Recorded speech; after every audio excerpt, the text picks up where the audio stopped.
We're heading towards a US election, as generally most people would know by now.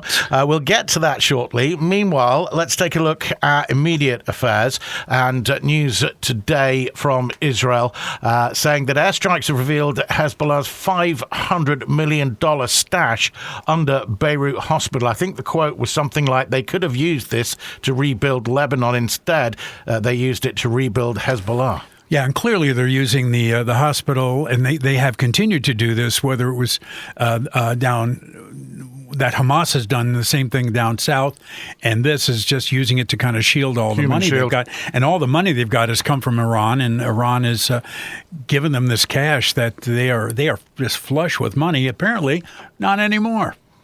Yeah. What are the US doing about the situation here? Because there was a leak over the weekend, wasn't there, about perhaps what the plans might be about the expected strike on Iran. And we're not quite sure. They weren't saying where that leak came from, but the US are quite worried about it.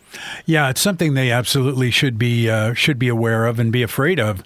But clearly, that was not a good thing that information got out ahead of time. So.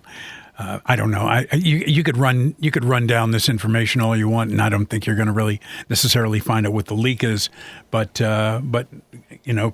clearly, there are worse things like the Islamic State now having a foothold in the U.S. and things gearing up that way. Well, the headline from that story is "You Are Next." These are online posts showing the Islamic State interest in attacks on the United States ahead of the election. This is internet chatter and an arrest, I think in Oklahoma, wasn't it? Yeah, Oklahoma City. They found a guy named Nasir Tawhidi, who is 27 years old, and he admitted to investigators that he was conspiring, that on Election Day he was going to create all sorts of mischief, and we're not really sure what that is, but they were going to be ISIS attacks on the West. But the FBI and the CIA found out about it, but both organizations are concerned that this is going to continue to happen, and that this is an incident. ISIS is kind of back, baby.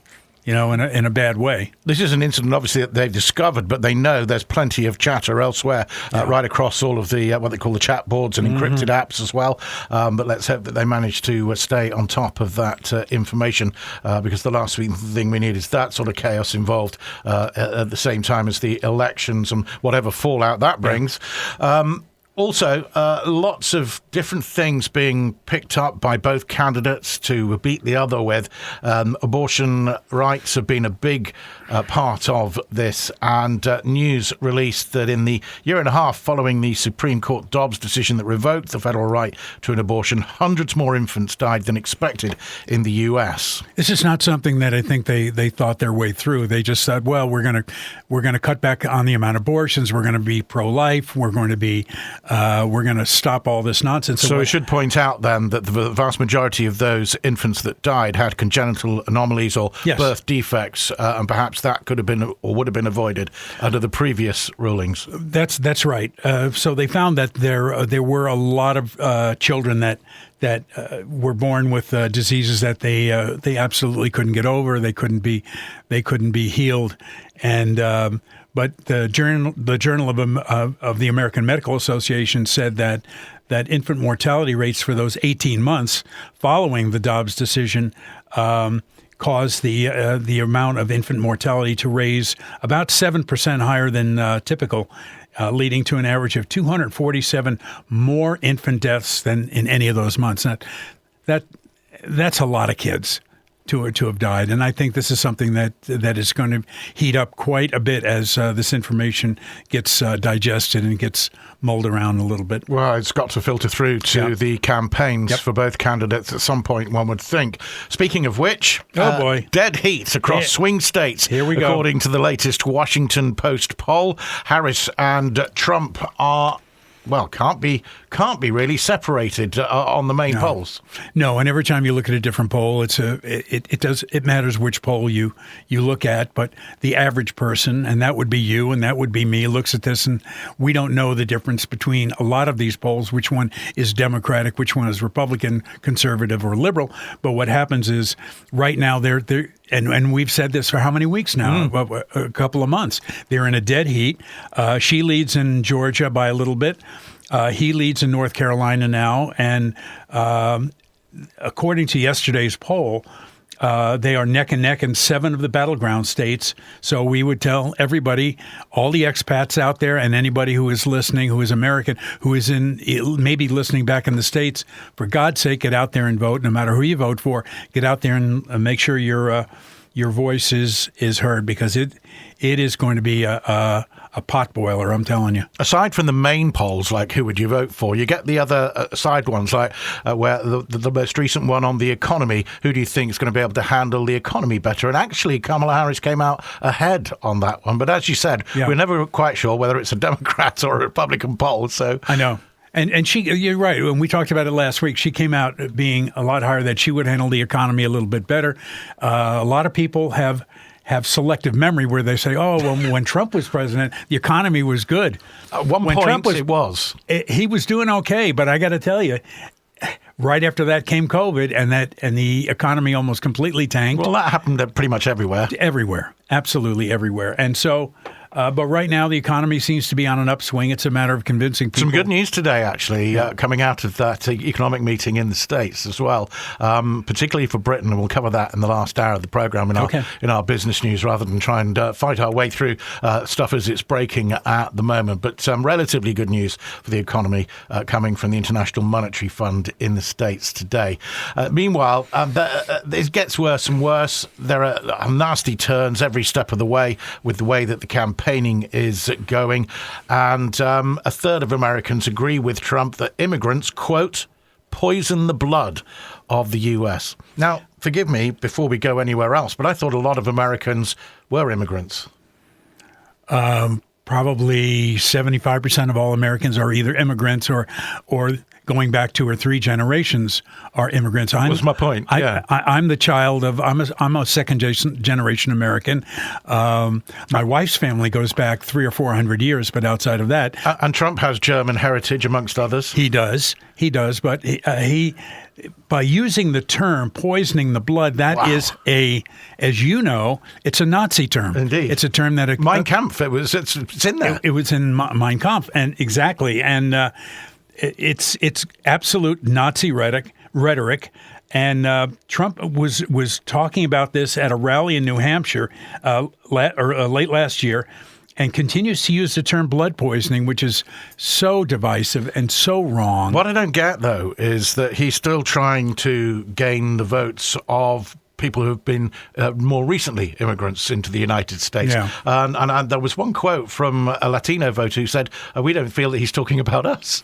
I know. And the fact that any Latino voter would vote for him is kind of disheartening to me, because that's who he's talking about. And he is, in fact, and as he's clarified, I'm talking about illegal aliens who have come into the country. But there's so many legal aliens who have come in and they've become American citizens, and they've done everything the right way. There's a Blacks for Trump movement as well, though, isn't there? Yeah, that's equally comedic. That's hilarious. But he's got more people black voters who seem to be leaning toward him and wanting to vote for him this time than Joe Biden. Do you think because of perhaps them for Joe Biden? But of course, the difference is now that it's a woman of black and Indian heritage who is trying to become the next president of the United States. So what we're saying here is then that some black men would rather vote for Trump than vote for a woman of black heritage. Yeah, people that's worrying. I think people in general don't like women. There are a lot of people who just flat out don't like women. They wouldn't vote for a woman. That was another headline this week, wasn't it? Misogynistic vote. Very misogynistic about that. I mean, you and I aren't two of those people, but we are.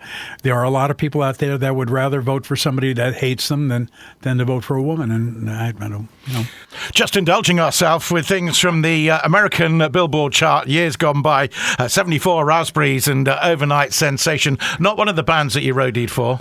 I did roadie for them. You did? I did. I told you. I know. I told you. I roadied for the. I think I did 3 or 4. Was it you were cutting up oranges for these guys, or was that somebody else? No. Yes.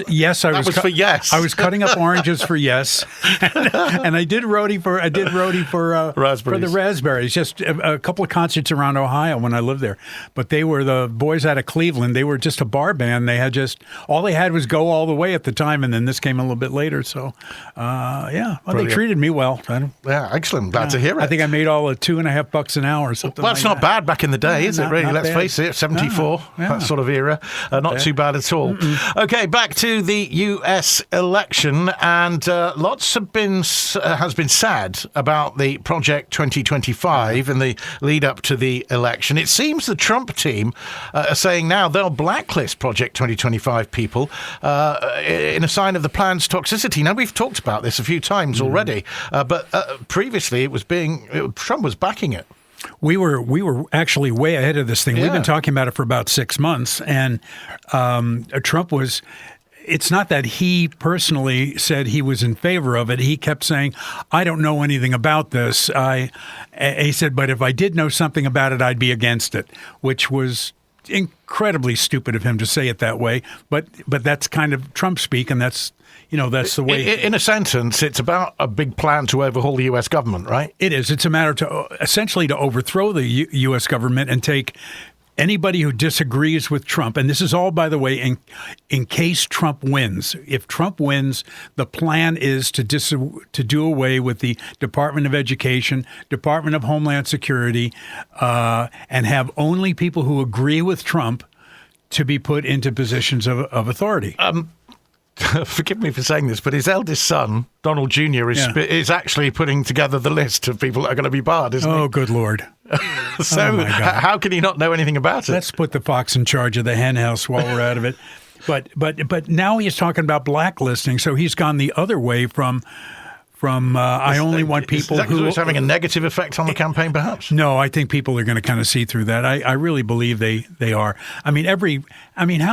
Every single week that we talk, how many things do we come up with for you to dislike this man, and people still support him, and his numbers maintain a strength. But I don't think position he takes on Project 2025, I don't think the people out there that support him are actually reading Project 2025. They don't know about it. They don't care about it. The list that Donald Jr. is putting together actually is the staffers in the Trump administration who are working on Project 2025. So that's slightly the wrong way around. But it's still a big worrying concern that there was this Project 2025, which seemed to be part of the Trump camp, seemed to be something that was going to be implemented if he got back into power immediately, and it's now looking too toxic for him to even be in charge or in touch with, let alone in charge of. Well, now he's saying that he wants nothing to do with it, and anybody who is part of that is not going to be part of his campaign. But in effect, 18,000 Republicans and 100 think tanks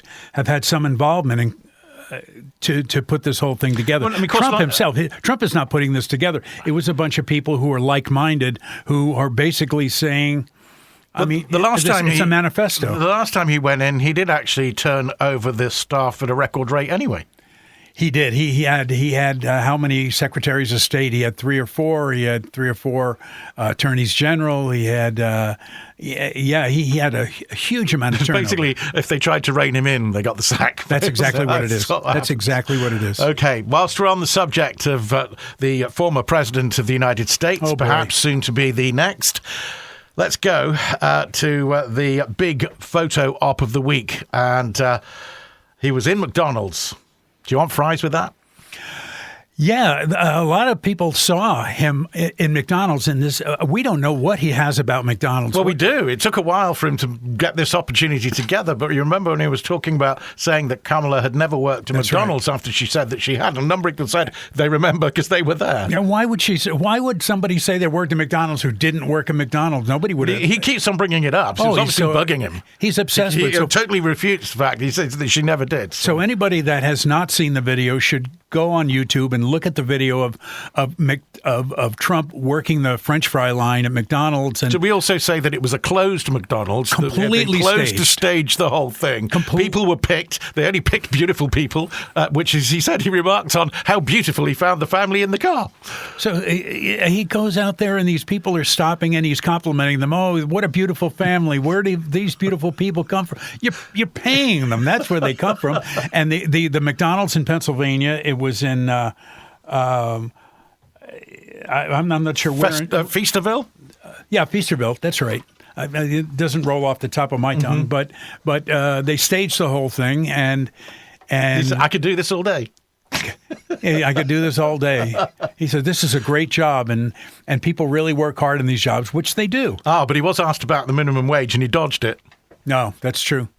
That's very, very true. He's not gonna jump into that. But he decided he wanted to be every day of the week. There's a different costume. It's a different. That's politics. That's election campaigning, isn't it? But I don't see her pretending to be a clown or a barista, or she's not joining the circus, and she's not being a ventriloquist. She's very much who she is, but he's always playing a part. It's always pandering. Each to their own. I'm glad we've got slightly different candidates. It'd be boring if they were the same, wouldn't it? All right, there's that. It would be, okay. I'll agree with you a little bit. So let's focus a little bit more on campaigning then. What's been happening in the meat of everything? Apologies for that turn of phrase, where the stars have been turning out for Kamala Harris. Trump got a bit tied up talking about, Arnold Palmer's anatomy at one stage. Yeah, he went to Latrobe, Pennsylvania, which is Arnold Palmer's hometown.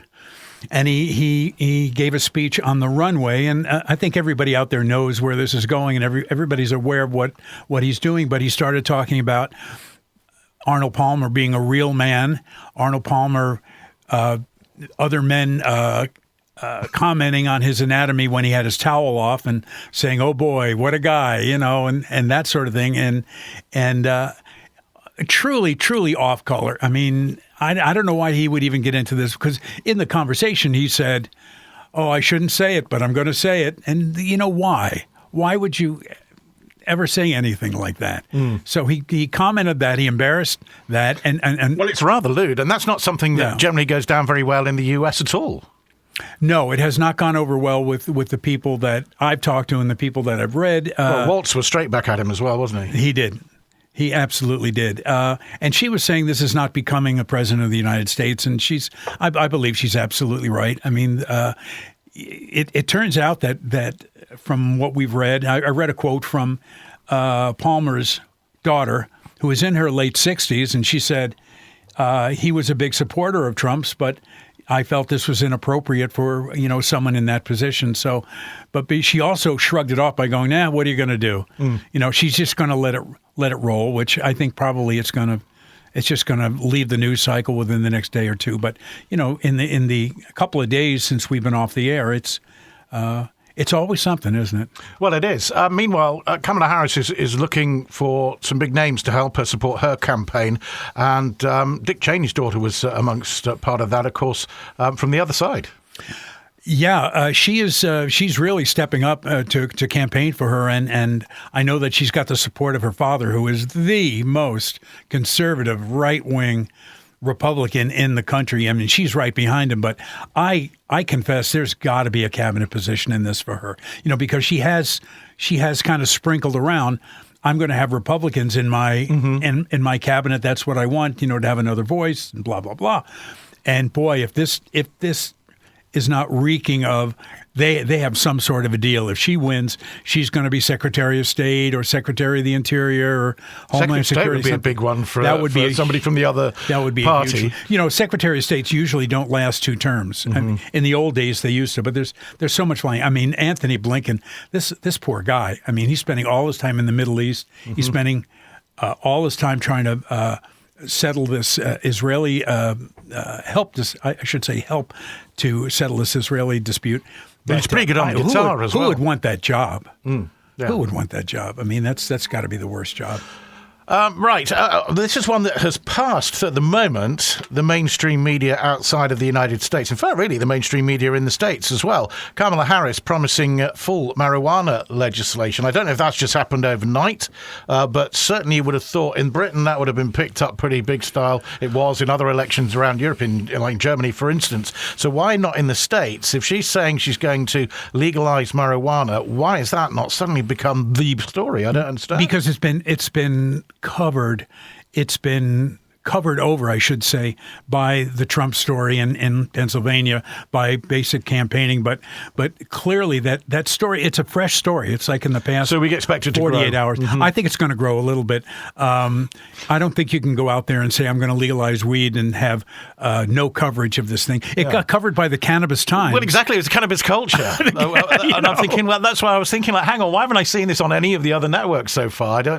So yeah, expect it to blow up in your face.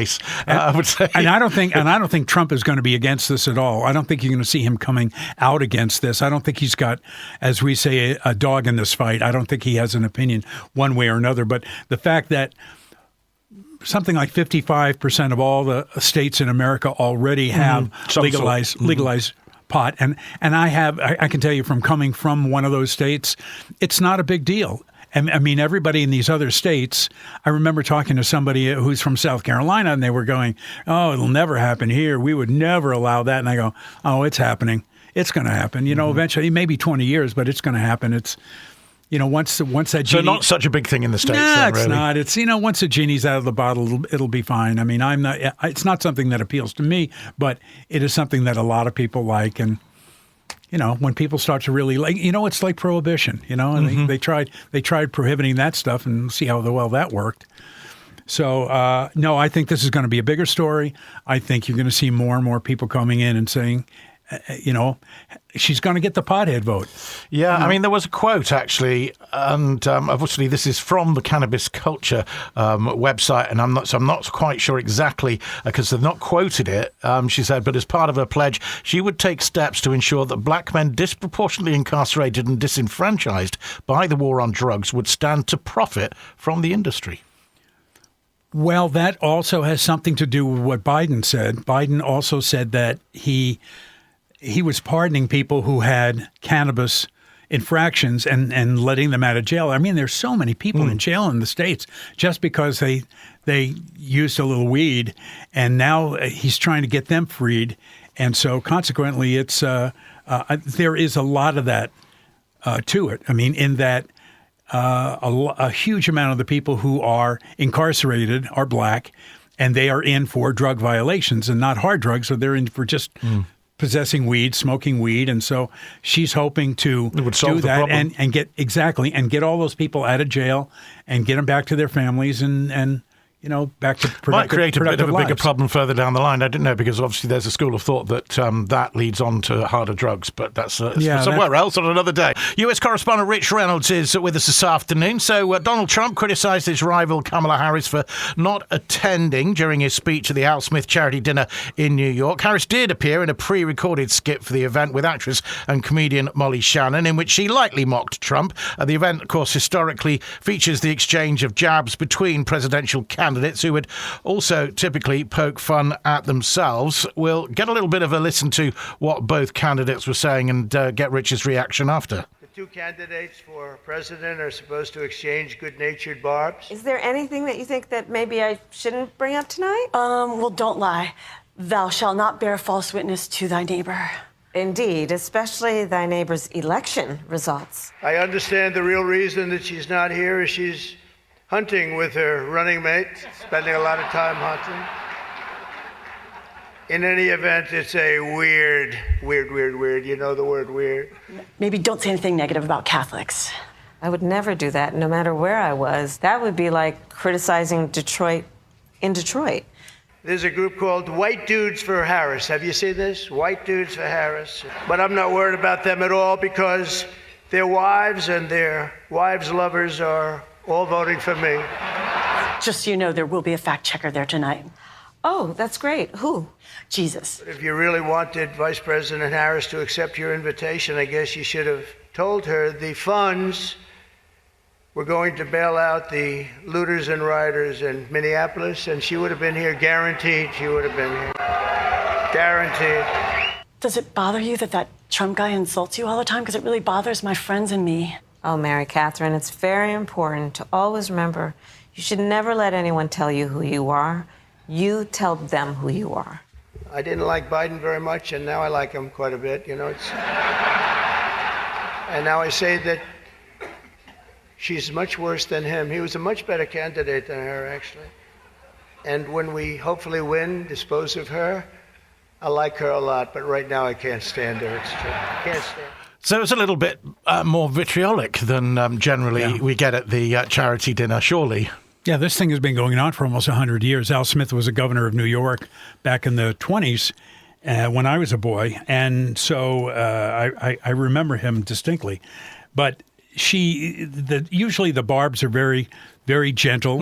And he took some real shots at Hillary back in 2016, and he got booed off the stage, and people walked out of the room. He did the exact same thing this time, and people applauded and people laughed. You heard all the laughter. Indeed. I mean, people really were digging it. I mean, they kind of loved her. And it is just my opinion that I think she screwed up by not attending this dinner, because not only was she not there, and from what I've read, the tape piece she did with Molly Shannon fell kind of flat in the room. Yeah, I mean, especially because that raises millions of dollars for Catholic charities. Yeah. So actually bringing it, maybe one thing to gauge the room and make that comment while you're there, but to try and do it on video and then it not work, it's not great. No, I think she should have made the effort. I don't know what her schedule looks like. I imagine they said she was campaigning, but I can't think that they should have missed that. Really, I wonder whether it was they just didn't want to put her in the same room. I don't know. Really? It was kind of important. It was a little bit of a faux pas by not showing up. Melania showed up though, of course, which she's not really been on the campaign trail, has she? No.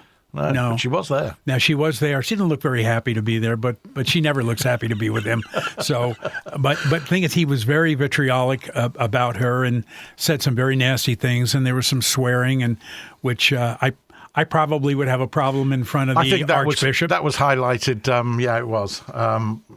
Well, there we go. That's what we come to expect of the current incumbents on the election campaign. And if you're having a bit too much of it all, and basically you can't wait for the next 2 weeks for it to be over, with 5 ways to take care of your mental health in election season. Go on. This is called election anxiety, and it appears to be a real thing. And I need to give my hat is off to my beautiful wife who called attention to this. And she said, "Do you know about election anxiety?" I said, "No, I didn't." She goes, "Well, I'm reading this thing about it, and it's all about how prior to an election, especially one like this, that is very, very vitriolic and very closely contested, that people are not buying houses, they're not buying cars. They're not getting married. They're not making investments. They're all kind of slowing down to kind of see how things are. We know the stock market does not like change, and they don't like anything that they can't see coming down the track. And so let's run through some of the points. It's a slump. The first thing you have to do is understand what's fueling your symptoms. It's the uncertainty, right? That's right. Another way to exercise control is to limit how much news you consume. Always a good idea. Do things that are meaningful to you. I mean, outside watching what's going on the election. Find other healthy ways to cope. I guess there are plenty of options, your choice of sport. And stay socially connected. Don't just sit on social media. Really. Yeah, good luck with that. Yeah, absolutely. Well, it's a lot worse for the people in the swing states, people living in Michigan and in Pennsylvania and Nevada and to a certain extent in Florida, because they're being bombarded with this. And you have to remember, they're being bombarded not just with Trump and Harris ads, they're being bombarded with their local congressmen, remember, in Congress, they run every 2 years. So the congressmen and congresswomen are running all the time. They're running every 2 years, and senators and governors and local judges and that sort of thing. It's absolutely insane. It's like every break you're having like 4 or 5 spots in a break, and it's absolutely insane. It almost stops having any impact, I would imagine, under those circumstances. Of course. I find that when I am watching American television, which happens a lot, there's so many political ads that I have to mute it during the whole time. I know who I'm voting for, and I just I just don't want to hear anymore. Britain know who they want to win the that? US election. A YouGov poll found almost 2/3 of those asked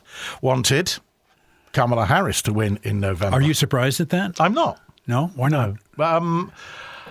I think I guess Americans are, because they're the way that they are, they're either Republican or Democrat and grew up that way and stay that way and don't really change. I think Brits have a little bit more of an open mind. And of course, it's not our election anyway. But I don't think that Donald Trump pulls the wool over very many Brits' eyes. I guess I'd like to believe that. I guess that's probably why. I don't know. I mean, we certainly know we have them in the building. So there are Brits who support Trump. Yeah, So there are a lot of people, and I think the way I've expressed it is when you look at him from 30,000 feet, like an airplane coming in, you see his personality in this very large personality. It's kind of like the way the Americans saw Boris Johnson. It's one of these things. He was very gregarious. Well, maybe it's a cultural thing. Could be, because that would certainly explain it. But 18% of voters have a favourable opinion of Trump compared to 77% of Brits asked who regarded him negatively. I knew I loved Brits. I knew that. Okay, on the other side, a majority, 60% of those polled viewed Harris favourably, while nearly a quarter, 23%, regarded her negatively. And I guess, a lot of people would probably be thinking about how it might impact them. So how would which of the candidates might be better for Britain and economically for the world, therefore for us, perhaps. I don't know, but there you go. No, absolutely. And also Nigel Farage splits the vote as well in the UK, and of course he's a close ally of Trump, so that may well also had something to do with it. Yeah, I think. Okay. All right. Okay. A few more stories to come. We're really rattling through them at last. I'm glad that we are. This is rather scary, though. It's a late change as well. The stark before and after pictures revealing the dramatic shrinking of major Amazon rivers. This came up on CNN today. Mm-hmm. Yeah, for about 2 years now, the river's going into the Amazon, and that gets... They're going through their worst drought since 1950, and that's when they started collecting records.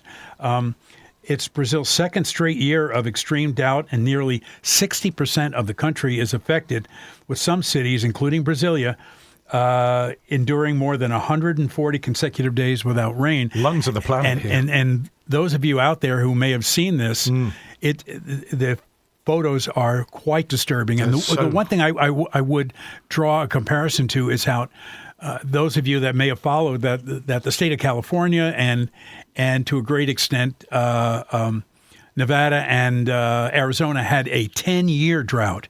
They did not get much rain for 10 years, and the reservoirs had dried up and the rivers had all but dried up, and they got to the point where you wonder if they were ever going to get rain, and then they got deluged, and then they got floods. Which, of course, causes its own issues as well, because then the land's so dry.